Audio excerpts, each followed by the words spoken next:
lantaran geus dibere modal nah zikir kieu napasna kieu selalu inget ka Gusti Allah kuari mah inget bae ka Gusti Allah geus bae terus zikir bae geus sadar diri beda jadi geus bisa ngabedakeun warid anu kadua ge antara zahir jeung antara batin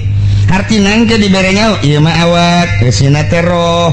urang jeung awak urang beda roh mah roh kadaharana lain zahir mah zahir kadaharana lain atur ku sia urusan roh nu mantak tah napasna asupkeun napas zikirna eta teh kan keur nyaritakeun masalah roh kuari roh teh geus terisi dicoba dina salat roh teh ngarasa nikmat rindu nyebut Allah teh rindu nyebut Al-Qur'an teh rindu nyebut bangsa-bangsa peribadahan teh rindu aya rindu roh teh hayang bae lapar sakumaha urang hayang nginum dahaga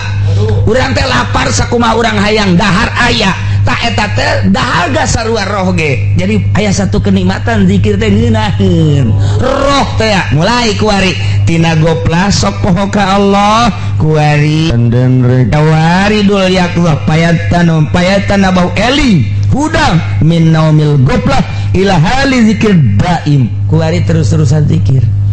lantaran aya ngeunah atuh mun teu ngeunah mah mal bisa dipaksakeun kos kitu teh mal bisa rumusan mah mal bisa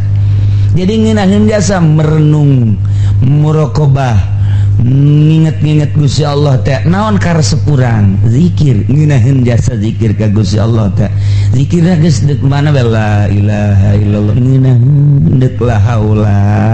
pokona inget ka Allah lah indek la haula wala quwata illa billah indek la ilaha indek istighfar penting zikir ka Gusti Allah terus we dieusian jadi per detik per menit engke aya tapoho astagfirullahalazim paho aing ka Allah rindueun zikir teh roh teh rindueun takana zikir teh hese ngaleungitkeun rindu ngeunaheun amis hese tah lamun geus amis kitu nu batak lamun keur sare ge keur sare teh urang gegeraan kaca ieu ge gegeraan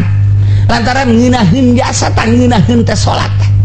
kesadar salah tasya ditegor tah aya panegor seakan-akan urang teh okos keur ditegor ku Gusti Allah salah atuh sia ja ibadah mendek ka aing atuh aing di WC aing aya di salat aya pokona sia inget ka aing atuh eta teh jawuduna ge ditita ku aing tenang we ulah buru-buru mantak nya nama endek berjamaah ge tilok kegeran lalauna